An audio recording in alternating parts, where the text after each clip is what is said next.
GTA 6 just got delayed, which means this is the perfect time for me to mention how Rockstar, isn't that good at making games. Now, besides from the point that that is the most complete clickbaity-like statement you could possibly make, and also not true, it definitely has some truth with it.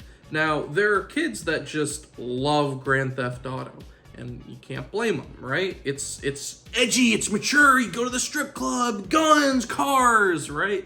Like, it's everything that like a 5-year-old thinks a 13-year-old likes. Now let's actually dissect the games. Recently, I played through GTA 5 again, and then I also played through a little bit of GTA the Trilogy, which is probably the worst way to play those games. And hell, I even dived into a little bit of Bully just for shits and giggles. And what you'll notice is they all play identical to each other. Now, there's nothing wrong with that per se, but let's really think about what it is that you're doing when you play these games. I'm going to show you a level from New Super Mario Bros., right? There it is, look at it. That was, of course, made by Nintendo. Duh. But what if it wasn't? What if it was made by Rockstar? Ready? And now that's what it looks like. Hey, what's that big fat fucking arrow? Oh, you can't miss it because it's always there. You really need 3 hands to play any Rockstar game, 2 to hold the controller and 1 to hold their hand. Because holy hell, they just guide you everywhere. There is hardly ever any exploration, unless you want to like find the cute little hidden collectibles. Yo, you can do the stunt jumps. Isn't that cute? In Billy, you can find the little rubber bands. Those you can look for on your own. Everything else, they will tell you exactly where you need to go. So you'll never be lost. Aw, thanks, because why would I want to explore on my own? Let's actually talk about how a typical mission goes in a GTA, right? So they'll tell you where to start the mission. So if you're somewhere else, they'll tell you on the map. They'll also give you a waypoint. So instead of driving to it yourself, you can follow the little arrow or follow the little line. It'll take you right there. At this point, you're not even really playing a game, as you are just following instructions. And you get there and do the mission, and odds are the mission will probably take place somewhere else. So then you have to go to the mission, and same thing. They just tell you where to go. You gotta go exactly right there. Well, where's right there? Well, first you take a left, then you take a right, then you take a left, then you take a right, and then you're there. You can't miss it. Is this to prevent you from getting lost? Of course. However, at what point am I gonna learn, really? You know, I know there's people that are like, oh, I've totally memorized all of Los Santos. I haven't. Because if you told me, hey, go to the airport, I will say, all right, I know it's like south on the map, but I could not tell you what road to take to get there without my trusty little map, navigation tool, and arrow. They're my best fucking friends.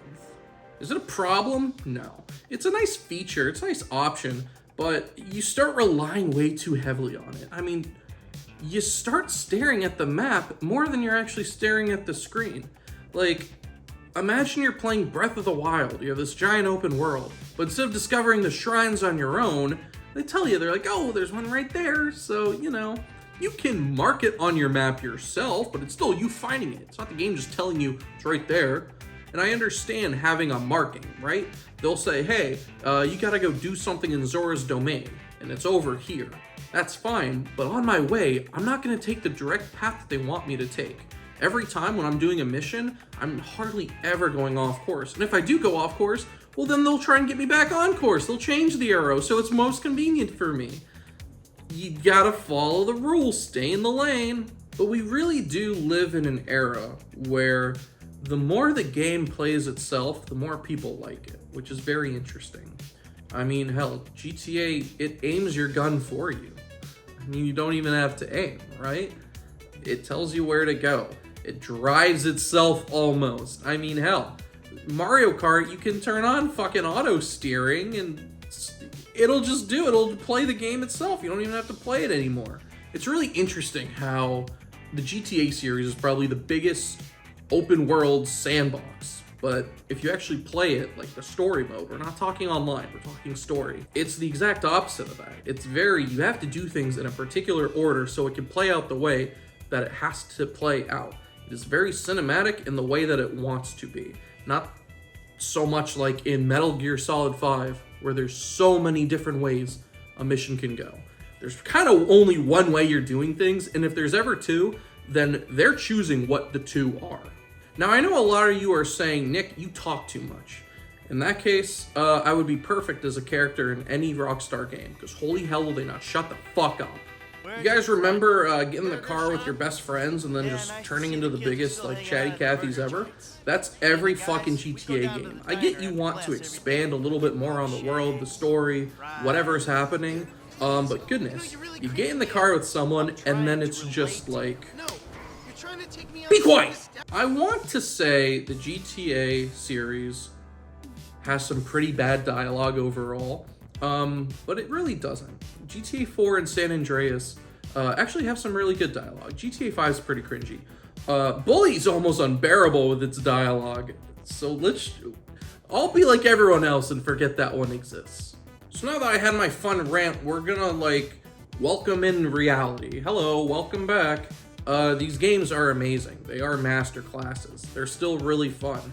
There is something kind of just satisfying knowing that you're hardly ever gonna get lost or stuck in one of these games, because they'll always tell you where to go and what to do.